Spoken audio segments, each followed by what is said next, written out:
वह पेड़ के पीछे इस तरह छिपकर बैठ गए थे कि कोई उन्हें देख ना सके, परंतु हनुमान जी सब कुछ देख सुन रहे थे। अब शाम ढल रही थी और रावण ने दल बल के साथ वाटिका में प्रवेश किया।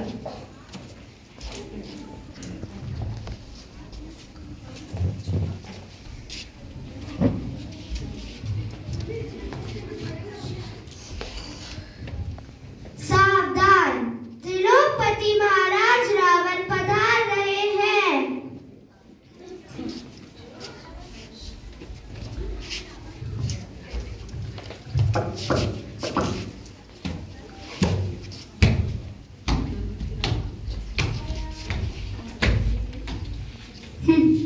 हे त्रिलोक सुंदरी, तुम्हारी जगह इस वाटिका में नहीं, मेरे महल में है। तुम्हारे लिए तो मेरे महल के दरवाजे सदा खुले हैं। अरे दुष्ट, तू मुझे धोखे से हर लाया है। एक निर्बल पर अत्याचार करके तू अपने आप को पराक्रमी समझ रहा है। धिक्कार है तुझ पर। तू मेरे प्रभु राम की शक्ति नहीं जानता। अरे दुष्ट, अभी भी समय है, संभल जा। हे त्रिलोक सुंदरी, त्रिलोक में ऐसी कोई कन्या नहीं जो रावण को ठुकरा सके।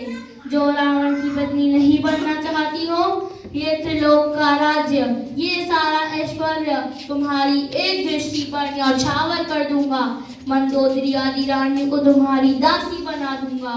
बस एक बार अपनी प्रेममय दृष्टि से मुझे देख लो। तेरी बात मानने से तो अच्छा है यह जीवन ही समाप्त हो जाए। श्री राम के सिवा मैं किसी दूसरे के बारे में सोच भी नहीं सकती। कहाँ मेरे प्रभु राम और कहाँ तू नीच अधम। सूर्य के सामने भला जुगनू की क्या मिसाल। हे सुमुखी, अगर तुमने मेरी बात नहीं मानी तो तुम्हें इस जीवन से हाथ धोना पड़ेगा। राम से माफी मांगने तथा तुम्हें उसे लौटाने की बात, तो कभी सोचना भी मत। हाँ, रुकिए स्वामी, रुकिए।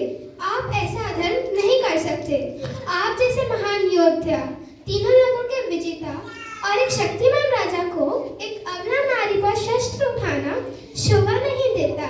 नीति में भी स्त्री हत्या को अधर्म माना गया है। आप इसे क्षमा कर दीजिए। इसे कठोर दंड नहीं देना चाहिए। इसे क्षमा कर दीजिए। इसी में आपका गौरव होगा। हाँ, राक्षसियों, सीता को मेरी बात मानने के लिए विवश करो। जो आज्ञा महाराज।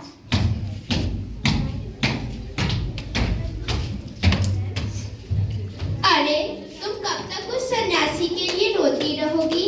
हमारे लंकेश की रानी बन जाओ और सारे सुख भोग लो। तुम हमारे महाराज रावण की बात मान लो, अन्यथा तुम जीवित नहीं रहोगी। समुद्र के इस पार तुझे बचाने कोई नहीं आएगा। हम तुझे खा जाएंगे। हा हा हा। यह रानी बनने के लायक नहीं है। इसको काट कर खा जाओ। हा हा हा हा। रुक जाओ राक्षसियों, रुक जाओ। सीता की सेवा में ही हमारा कल्याण है। मुझे इस अवस्था में रहकर क्या करना है? इससे तो मुझे मृत्यु ही उत्तम है।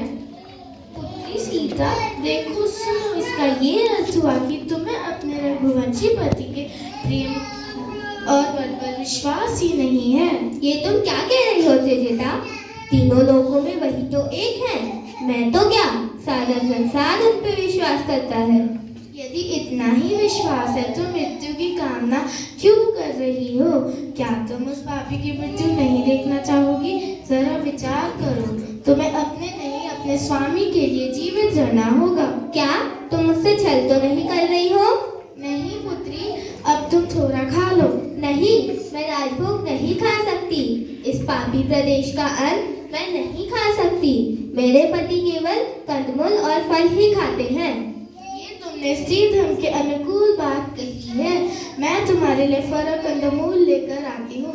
राक्षसियों, तुम इसका ध्यान रखना। हनुमान जी पेड़ पर बैठे सब देख सुन रहे थे। अब कुछ ही देर में राक्षसियां थक हार कर सो गई। तब हनुमान जी ने सीता के सामने दी गई अंगूठी गिरा दी।